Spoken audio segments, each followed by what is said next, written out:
আপনরাই দুশ্মনী করে যাদেরকে খাওয়াইছে।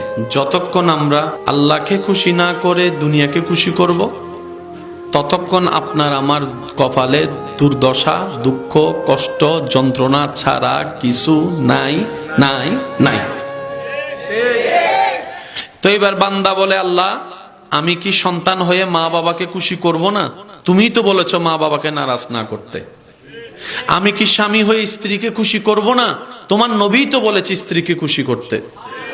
আল্লাহ আমি কি আমার স্বামীকে খুশি রাখবো না? তোমার নবী তো বলেছে স্বামীর সেবা করতে।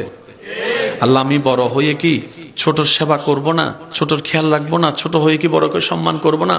রব বলে যে আমি তো রাখতে করতে নিষেধ করিনি। তো আল্লাহ তোমাকে খুশি কিভাবে করব?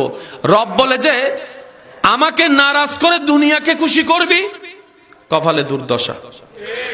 আর আমাকে যখন তুই খুশি করার কাজে লেগে যাবি, আমাকে খুশি করার জন্য সৃষ্টিকে খুশি করবি, আমি আল্লাহ সৃষ্টির অন্তরে তোর জন্য ইজ্জতের ব্যবস্থা করে দিব, মহব্বতের ব্যবস্থা করে দিব। এমনও হতে পারে তুই দুনিয়াতে থাকবি না, এক্সিস্ট করবি না, কিন্তু পরম্পরায় তোর নাম মানুষের অন্তরে সম্মানের সাথে রয়ে যাবে। এবার বলেন এরকম অনেক আল্লাহ ওয়ালা আল্লাহর প্রিয় বান্দা জীবনে আছে না নাই?